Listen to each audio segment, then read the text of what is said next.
시간에 우리 특별세액공제 관련되는 부분 정리해 보겠습니다. 교재 264페이지에 특별세액공제는 보험료, 의료비, 교육비, 기부금으로 이렇게 구성이 되어 있습니다.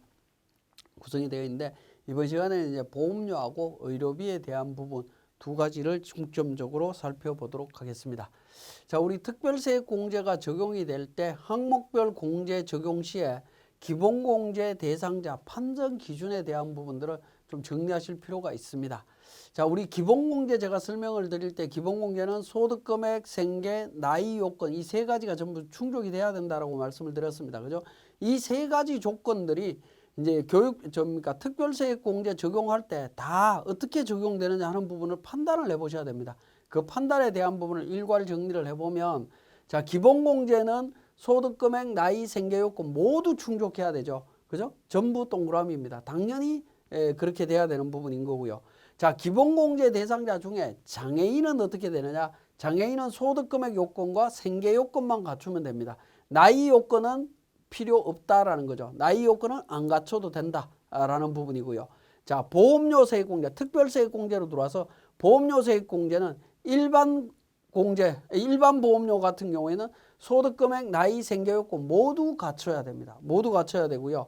자, 장애인이 가입하는 장애인 보장성 보험과 관련되는 부분, 장애인은 어떻게 되느냐? 나이 요건은 적용하지 않는다라는 겁니다. 나이 요건 적용하지 않습니다. 나머지 소득금액, 생계요건만 갖추면 됩니다. 자, 의료비 세액공제와 관련되는 부분, 의료비 세액공제는 기본공제 대상자를 기준으로 의료비를 지출하는데 소득금액과 나이 요건은 필요가 없습니다. 따지지 않고요. 생계요건만 갖추면 의료비 세액공제를 적용해 준다라는 부분입니다. 자, 그 다음에 교육비 관련되는 부분, 기부금 관련되는 부분은 소득금액 요건과 생계요건을 갖춰야 되고요. 나이에 대한 제한은 없습니다. 그죠? 기본적으로 없다라고 보시면 되겠고, 우리가 앞에서 배웠던 신용카드 사용액 소득공제, 기본공제 대상자 소득금액, 생계요건은 갖춰야 되겠지만 나이에 대한 제한은 없다라고 보시면 되겠습니다. 여기서 교육비 관련되는 부분은 직계존속은 공제 대상에서 원칙적으로 제외입니다. 그리고 그러니까 신용카드 사용액 소득공제 중에서는 형제 자매가 제외된다라는 점, 기본공제 대상자와의 범위 또는 조건에 대한 부분 차이, 이렇게 정리를 하셔야 되는데, 기본적으로 모든 조건에서 생계요건은 무조건 다 갖춰야 됩니다. 그죠? 생계요건 다 갖춰야 되고요. 예외적으로 소득금액 요건은 의료비에 대해서만 소득금액 요건이 없습니다. 나머지 전부 다 소득금액 요건 있습니다. 이제 나이가 중간중간에 이제 조금 다르죠. 그죠? 나이만 다르다라는 거 기억을 하시면 되겠습니다. 자, 그 다음에 표준세액공제 관련되는 부분이 나오는데, 보험료, 의료비, 교육비, 기부금과 관련되는 부분, 이런 부분들은 다 원칙은 이제 신청하면 공제를 해줍니다. 신청하면 공제를 해주는데, 근로자로서 특별소득공제는 뭐가 있었죠? 특별소득공제는 보험료 공제, 건강보험, 고용보험 관련되는 부분이 있었고요. 주택자금공제가 있었죠. 그 부분을 특별소득공제라고 이야기를 합니다. 특별소득공제, 특별세액공제, 월세액세액공제를 신청하지 않는 사람에 대해서는 연 13만 원을 공제를 해준다라는 겁니다. 그런데 만약에 신청을 했다 하더라도 신청한 세액이 13만 원 안 넘어가면 어떻게 되겠습니까? 13만 원 안 넘어가면 13만 원까지 공제를 해준다라고 보시면 되겠습니다. 자, 정치자금기부금, 우리사주조합기부금 세액공제는 표준세액공제와 중복 적용이 됩니다. 왜냐하면 정치자금이나 우리사주조합기부금이 특별소득공제, 세액공제, 월세액 이쪽에 안 들어간다라는 거죠. 포함이 안 되기 때문에 이 부분은 중복 적용이 가능하다라고 정리할 수 있습니다. 자, 그래서 내용을 다시 정리를 하면 특별소득공제, 특별세액공제, 월세세액공제를 신청을 했는데 공제받을 세액이 13만 원 이상이면 신청한 세액공제를 적용하시면 됩니다. 그리고 정치자금기부금, 우리사주조합기부금 관련되는 부분이 적용하시면 되고요. 신청했는데 13만 원 미만이다라고 하면 표준세액공제로 바로 넘어가시면 돼요. 표준세액공제 적용하고 세액공제 적용하시면 됩니다. 그 다음에 신청 안 했다라고 하면 표준세액공제로 바로 넘어가면 되고, 우리사주조합이나 정치자금기부금 세액공제를 별도로 다 적용받을 수 있다. 이렇게 정리하시면 되겠습니다. 자, 그 다음에 연도 중에 혼인, 이혼, 별거, 취업 등의 사유가 발생하면 어떻게 되느냐라는 건데, 보장성 보험료, 의료비, 교육비 세액공제를 적용할 때, 보험료, 의료비, 교육비 세액공제를 적용할 때는 기본공제 대상자가 12월 31일 날 있어야 된다라는 거죠. 있어야 되는데, 자, 혼인, 이혼, 별거, 취업 등의 사유가 발생을 했다라고 하면 어떻게 할 거냐 하는 부분입니다. 자, 혼인, 이혼, 별거, 취업 등의 사유로 기본공제 대상자에 해당되지 아니하게 되는 경우에는 종전에 배우자, 부양가족, 장애인 또는 과세기간 종료일 현재 65세 이상인 사람을 위하여 이미 지급한 금액이 있는 경우에는 그 사유가 발생한 날까지 지급한 금액에 대해서 해당 과세기간의 종합소득 산출세액에서 공제를 한다라는 겁니다. 예를 들어서 7월 1일 날 이혼을 했다라고 하면 12월 31일 기준으로는 배우자가 없죠. 배우자가 없기 때문에 기본공제 대상자에서 배우자 공제는 적용을 받을 수가 없습니다. 그렇지만 특별세액공제에 들어와서 7월 1일 이전까지 지출한 배우자를 위해서 지출한 보험료, 의료비, 교육비에 대해서는 세액공제를 해주겠다라는 겁니다. 그 사유가 발생한 연도에 한해서 그때까지 지출한 거에 대해서는 해주겠다라는 겁니다. 적용을 받을 수 있는 게 보험료, 의료비, 교육비 요 세 가지입니다. 보험료, 의료비, 교육비만 적용을 해줍니다. 특별세액공제 중에 하나가 빠졌죠. 기부금과 관련되는 부분은 이혼하게 되면 아예 적용을 못 받습니다. 자, 그 부분 좀 주의를 하실 필요가 있겠네요.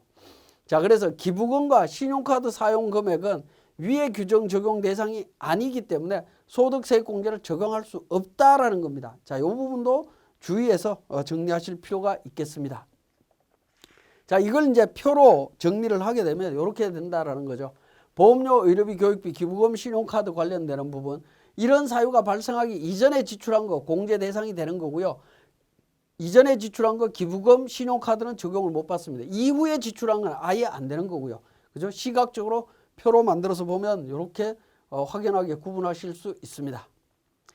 자, 근로제공기간 동안 지출한 액에 대해서만 공제하는 항목이다라는 건데요. 특별세액공제 관련되는 부분은 근로소득이 있는 경우에 적용을 해줍니다. 근로소득이 있다라는 개념에 대해서 국세청에서 해석하는 것은 근로제공기간을 의미합니다. 근로소득이 단 1원이라도 있으면 무조건 해주는 게 아니라 근로자였던 신분기간 안에 지출한 것만 해주겠다라는 겁니다. 자, 특별소득공제. 건강보험, 고용보험, 노인장기요양, 주택임차, 장기주택 저당차익급 이런 부분들 근로자 신분일 때 신분 동안 지출한 것만 해줍니다. 기타소득공제, 주택마련저축, 신용카드, 우리사주, 고용유지, 장기집합투자증권 자, 이런 부분들도 마찬가지로 근로제공기간 동안 특별세액공제, 보험료, 의료비, 교육비 세액공제 관련되는 부분 근로소득이 있는 기간 동안만 해줍니다. 월세세액공제 마찬가지로 근로소득이 있는 기간 동안만 해줍니다. 그러면 이제 어떤 문제가 나오냐. 중도퇴사자나 중도입사자 같은 경우에는 언제부터 세액공제를 적용받을 거냐 하는 부분도 같이 고민을 하셔야 된다라는 겁니다. 자, 그러면 이제 보험료 세액공제로 들어갑니다. 특별세액공제 중에 보험료 세액공제는 일반 보험료 같은 경우에는 기본공제 대상자인 소득금액, 나이, 생계 요건을 모두 갖춰야 되는 거고요. 장애인 같은 경우에는 나이에 제한이 없습니다. 나이를 무시하고 소득금액과 생계 요건만 갖추면 보험료 세액공제를 적용받을 수 있다라는 겁니다. 자, 그러면 구체적으로 보장성 보험과 장애인 전용 보장성 보험을 구분해서 보셔야 되는데 보장성 보험은 생명보험, 상해보험 등 보장성 보험료로서 연간 납입 한도 100만 원 한도로 해서 12% 세액공제 받을 수 있습니다. 최대 12만 원까지 세액공제를 받을 수 있다는 거죠. 보험료 납입하는 부분에 대해서. 근데 장애인 전용 보장성 보험의 경우에는 장애인을 피보험자 또는 수익자로 하는 장애인 전용 보장성 보험에 대해서 연 100만 원 해서 납입액의 15%를 공제를 받을 수 있습니다. 보장성 보험과 장애인 전용 보장성 보험을 중복해서 적용할 수 있느냐라는 건데 중복한다는 의미가 뭐냐면 예를 들어서 장애인 전용 보장성 보험에 200만 원 납입했다. 그러면 100만 원 한도로 받고 초과되는 100만 원을 일반 보장성 보험으로 넘어가서 적용받을 수 있느냐라는 건데 그렇게는 적용 못 받습니다. 자, 그 다음에 맞벌이 부부 같은 경우에 보험료 세액공제 적용이 어떻게 되느냐 하는 겁니다. 본인과 배우자가 서로 공제 대상 배우자가 아닌 경우입니다. 자, 보험료 공제의 대전제 조건은 뭐냐 하면 기본공제 대상자를 위해서 지출한 비용에 대해서 세액공제를 해준다라는 겁니다. 그런데 계약자 피보험자가, 계약자는 보험료 내는 사람이죠. 보험료 내는 사람이 피보험자가 기본공제 대상자가 아니다라는 겁니다. 그러면 적용 못 받습니다. 그죠? 그 다음에 계약자가 배우자인데 내가 안 냈죠. 배우자가 냈는데 피보험자가 본인이라는 겁니다. 그런 경우에 어떻게 되냐? 적용 못 받습니다. 그죠? 그래서 계약자와 피보험자가 서로 기본공제 대상자가 아니면 적용을 못 받는다. 본인이 피보험자이고 배우자가 피보험자다. 이 두 명이 피보험자다. 이땐 적용받을 수 있느냐? 적용 가능합니다. 본인이 적용 가능합니다. 그러면 요 위에 있는 요 부분에 대해서 피보험자를 바꾸거나 계약자를 바꾸면 되지 않느냐? 서로 변경하면 되지 않느냐? 서로 변경하시면 됩니다. 변경하시면 되는데 중요한 거는 피보험자는 변경할 수가 없습니다. 피보험자는 그냥 고정돼 있다라고 보시면 되겠고, 계약자를 서로 변경하셔갖고 보험료 세액 공제를 적용하실 수 있습니다. 자, 그 다음에 본인이 계약자인데 21세 자녀다. 21세 자녀는 기본공제 대상자가 아니죠. 물론 장애인일 때는 적용이 될 수 있습니다만 장애인이 아닌 경우에는 적용을 못 받습니다. 그죠? 적용 불가고요. 59세 모친이 계약을 했다. 근데 어머니가 그러니까 계약을 했는데 어머니가 기본공제 대상자가 아니죠. 적용을 못 받습니다. 그래서 계약자 및 피보험자가 기본공제 대상자가 아닌 경우에는 적용이 불가능하다라는 겁니다. 계약자 및 피보험자가 기본공제 대상자가 아니면 적용을 못 받습니다. 그래서 이 보험과 관련되는 부분은 특히 주의해서 보셔야 되는데, 특히 이 부분을 많이 보셔야 됩니다. 이 부분. 특히 피보험자가 기본공제 대상자 나이를 초과했느냐 안 했느냐 잘 보시고, 초과한 부분이 있다라고 하면 적용해서 제외를 하셔야 된다라는 겁니다. 자, 특별세액공제, 의료비 세액공제 쪽으로 넘어갑니다. 자, 의료비 세액공제도 기본공제 대상자를 위해서 지출한 부분을 갖고 판단을 하는 건데, 의료비에 대한 부분은 기본공제 대상자 판정할 때 소득금액, 나이, 생계 요건 중에 나이와 소득금액 요건은 따지지 않습니다. 따지지 않고 생계 요건만 갖고 의료비 세액공제를 적용한다라고 보시면 되겠습니다. 자, 의료비 세액공제는 자, 크게 세 가지로 구분을 하시면 되는데, 본인 장애인 만 65세 이상, 중증 질환자, 희귀 난치성 질환자, 결핵 환자 이렇게 구분하고요. 그 다음에 그 외의 부양가족, 그 다음에 의료비 중에 난임 시술비 이렇게 구분하시면 되는데, 공제 항목 의료비는 의료비, 의약품, 안경 구입비는 50만 원 이내 범위로 되어 있습니다. 등에 대해서 적용해 주는데, 미용이나 성형수술을 위한 비용은 적용되지 않습니다. 그 다음에 건강증진을 위한 의약품 구입 비용도 적용되지 않고요. 실손의료비, 실손보험금 말하는 겁니다. 실손보험금 수령한 것도 적용을 받을 수가 없습니다. 자, 그건 제외를 해야 되고요. 그렇게 해서 이제 의료비가 계산이 되고 나면 가나 다로 적용을 하시면 돼요. 본인 의료비 등에 대해서는 전액 공제를 해줍니다. 다만 기본적으로 총금액의 3%는 초과를 해야 됩니다. 3% 초과한 금액에 대해서만 적용을 받을 수 있다라고 보시면 되겠고, 세액 공제율은 15%입니다.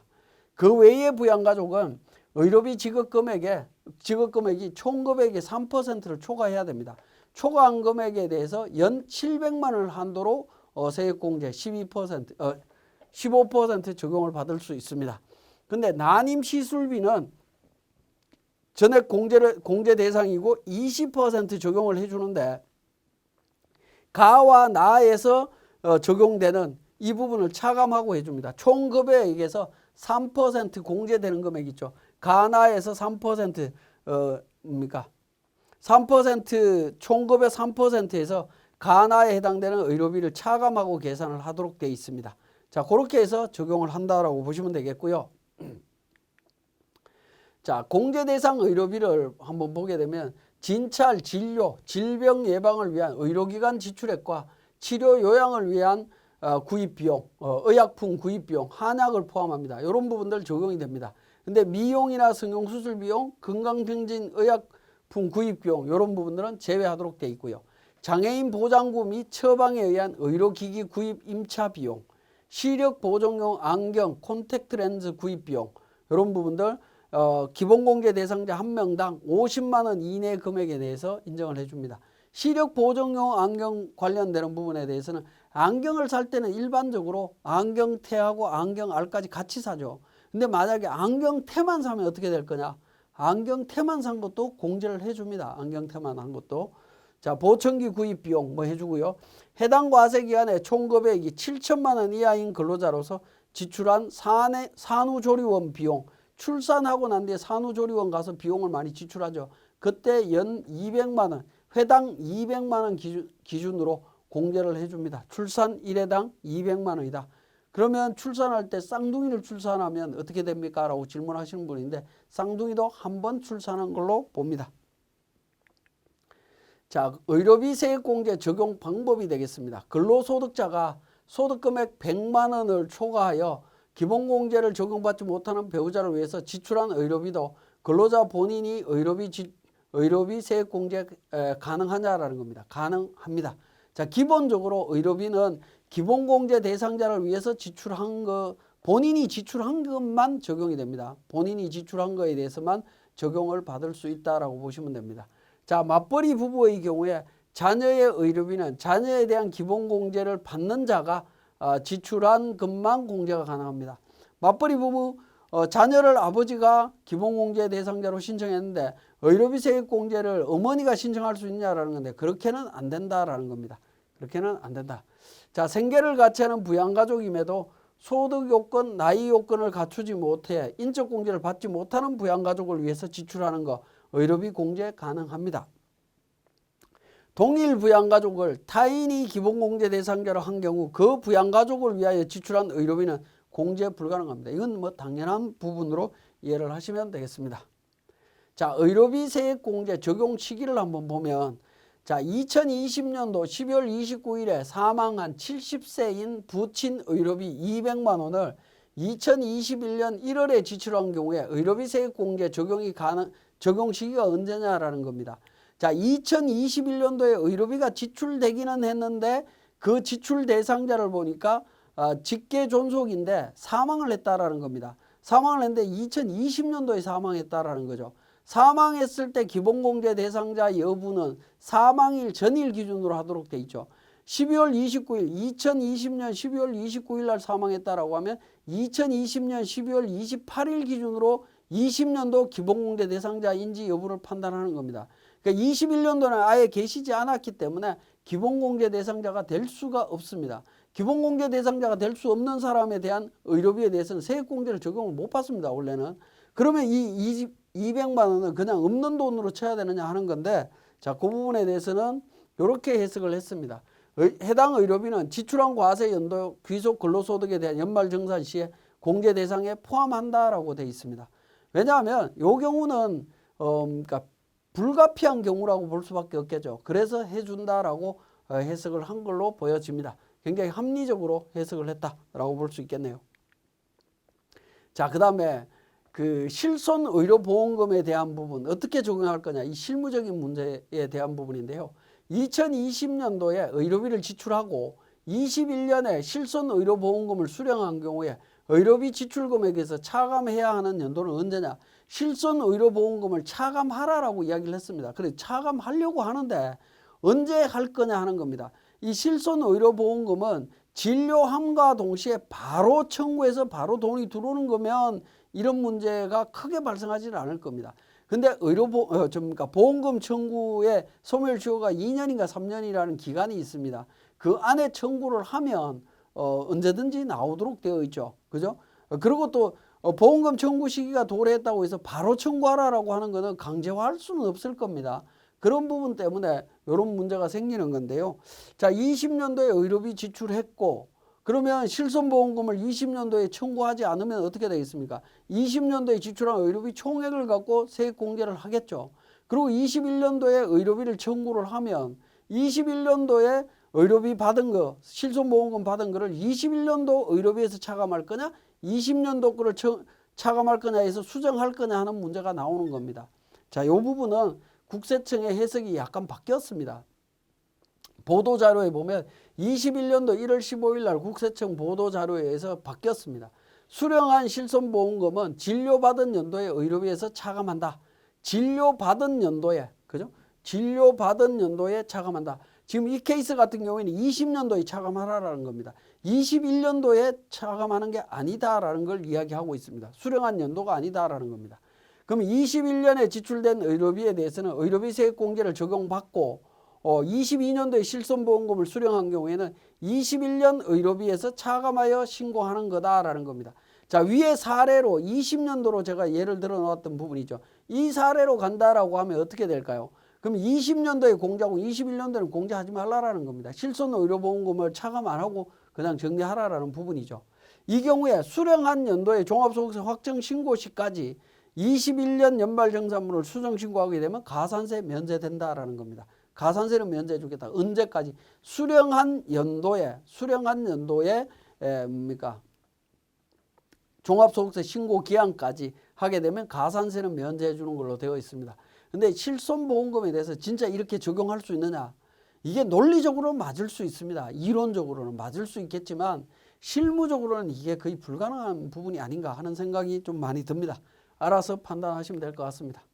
자, 실손의료보험금 수령인과 수익자가 상이한 경우에 누구의 의료비에서 차감하느냐라는 건데 실손의료보험금 지급자료는 실수령액이 아닌 계약서상 수익자를 기준으로 지급을 합니다. 보험금 지급은 원래 계약자, 피보험자, 수익자로 되어 있죠. 보험증권에 보면 그 수익자한테 돈이 나갑니다. 수익자한테 돈이 나가면서 보험회사에서도 국세청으로 보험금 지급과 관련되는 지급명세서 제출할 때 수익자 기준으로 나가게 되어 있습니다. 그러니까 실수령자가 아닌 수익자 기준으로 처리를 하시면 됩니다.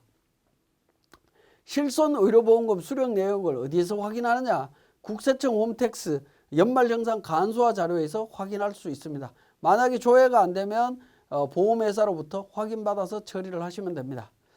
자, 맞벌이 부부의 자녀에 대한 의료비 세액 공제 적용 방법에 대한 부분 한번 보도록 하겠습니다. 실무적으로는 이렇게까지 할 수 있느냐라는 건데 국세청에서 알 수 있느냐라는 부분에 조금 의문이 듭니다만 의료비 지출자 남편과 아내가 각각 의료비를 지출을 했습니다. 자녀에 대한 기본공제 대상 남편이 자녀 예를 들어서 장남이 있다라고 했을 때 장남을 남편이 기본공제 대상자로 선택을 했다라고 하면 남편이 부담한 의료비에 대해서는 세액공제를 받을 수 있습니다. 근데 장남을 아버지 앞에 기본공제 대상자로 설정했다 하더라도 병원비를 엄마가 낼 수 있겠죠. 그죠? 엄마 카드로 결제할 수도 있습니다. 엄마 카드 아내의 기본공제 대상자로 적용이 되게 되면 안 된다라는 겁니다. 그죠? 자, 아내가 의료비를 냈다라고 하면 남편의 기본공제 대상자로 돼 있으면 타인의 기본공제 대상자를 위해서 지출한 의료비는 공제를 받을 수 없다라는 겁니다. 공제를 못 받습니다. 그러니까 이 부분은 굉장히 실무적으로도 논란이 좀 많이 될 수 있습니다. 아버지한테 기본공제 대상자가 될지 아니면 엄마 쪽에 기본공제 대상자가 될지 그게 판단이 안 된 상태에서 연도 중에 그죠? 자녀가 아프면 바로 카드 결제를 누구든 해야 될 거지 않습니까? 근데 그걸 갖고 기본공제 대상자가 연말정산할 때 유리한 쪽으로 이렇게 몰아서 할 건데 정리할 건데 그걸 안 되도록 만들어버리면 곤란한 상태가 생기겠죠. 그리고 또 실무적으로 이걸 한쪽으로 몰아서 했다고 해서 이걸 확인할 수 있느냐? 그건 잘 모르겠습니다. 모르겠지만 어쨌든 국세청에서 이야기하는 거는 의료비를 지출한 기준을 따집니다. 지출한 사람을 기준으로 합니다. 근데 우리 연말정산 간소화 자료에서 나오는 자료를 보면 지출자 기준으로 나오는 게 아니고요. 환자 기준으로 정보가 나옵니다. 그죠? 환자 기준으로 나옵니다. 병원에서 의료비 관련되는 부분 결제할 때 환자가 홍길동인데 제가 결제를 하면 제가 결제한 거에 대해서 내용이 나오겠습니까? 물론 카드로 결제하면 카드 결제자가 누구다라는 정보는 나오겠지만 그 정보가 그러니까 홍길동이라는 자녀에 대한 그러니까 의료비라는 연결만 시킬 뿐이지 결제자가 아버지다 엄마다 이런 내용들은 안 나옵니다. 근데 굳이 이렇게까지 타이트하게 관리를 해서 지키지 못할 내용들을 이렇게까지 가야 되느냐 하는 부분들은 좀 고민스러운 부분이긴 합니다. 자, 부모에 대한 의료비 지출액을 장남과 차남이 분담한 경우에 근로소득자별로 의료비 세액공제 적용 방법 어떻게 되느냐 하는 부분입니다. 의료비 지출자가 장남 100만 원, 차남 50만 원 공동 냈습니다. 150만 원이 나와갖고요. 근데 부모의 기본공제를 장남이 받았다라고 하면 장남이 낸 100만 원만 세액공제를 해줍니다.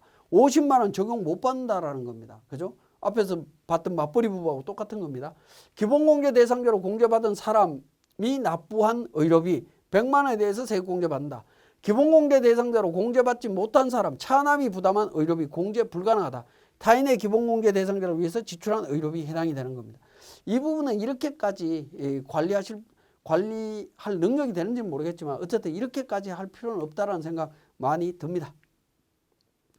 자, 지금까지 설명드렸던 보험료 세액공제, 의료비 세액공제가 우리 세무사랑 프로에서 적용되는 부분을 간단히 정리해 보도록 하겠습니다. 자, 특별세액공제 중에 의료비 보험료 세액공제 관련되는 부분은 우리 연말정산 관리에 연말정산 추가자료 입력이라고 하는 메뉴가 있습니다. 자, 이 메뉴에서